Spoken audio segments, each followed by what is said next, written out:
Hi and welcome to Speed, Distance and Time. This is quite a simple concept, so let's move on. Here we have a dog dressed as a frog and a table showing the time here.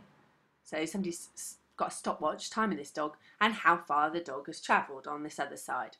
Now every single point, so here after 150 seconds he's moved 450 metres from the original starting point. So they're always from the original starting point. Not likely to have to draw one in an exam, but here's one I drew earlier. This is it, okay, from the data that I've just given you. On the bottom here, this would be time. Here, so this is the time in seconds, and up the side we've got the distance. I've plotted this out with my little crosses and I've joined up as it's a line graph. Now it's up to you to interpret it, so I'm going to try and help you there. If you have a look here, we've got this line going from 0 up to 450. Right up in here. So this dog has moved, after 100 seconds, has moved 450 metres.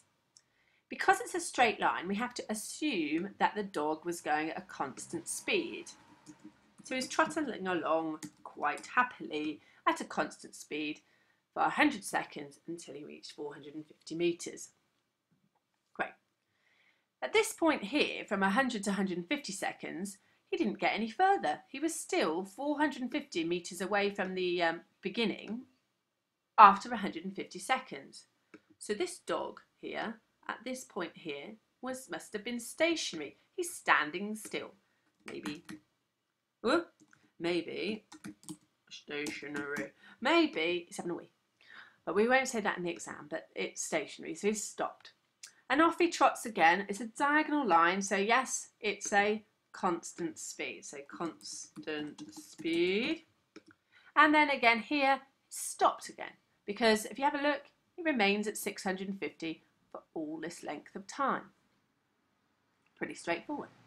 The only thing that you might have to work out is where he was going at the highest constant speed. Here is where he was going at the highest constant speed. And how do I know that? Because it's steeper. So the steeper the line, sorry my capitals, the quicker the constant speed. Okay, the steeper the line, the quicker the constant speed. So here he is going at his quickest. And here then he must be going at his slowest. Okay, that's it. Foundation tier still, you need to be able to use this triangle or this equation. So speed equals distance over time. Distance is measured in meters. Oh, hello. Let's work. That would be a good thing. Meters. Speed measured in meters per second. Okay, meters per second. And time is in seconds. Fabulous. I can use this to work out simple things like this. So snail walked 50 metres in 10 seconds. What speed was he travelling? So I've got the distance there, 10 metres, and I've got the time, 10 seconds. So it's the distance divided by the time. Sorry, oh my goodness, what am I talking about? Sorry, 50 metres, just to confuse matters, and 10 seconds. So a snail walked 50 metres and 10 seconds. So I do 50 divided by 10. What is 50 divided by 10? Well, for those of you who've got a calculator or are very good at this, equals 5. Okay, now 5 what?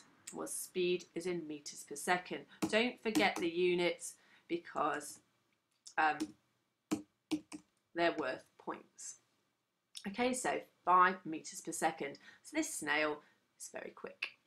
A dog on wheels travelled at a speed of 20 metres per second for 10 seconds. How far did it travel? So they've given you here the speed, that's that, and the time, that's that. So look, they're next to each other, so we times them together.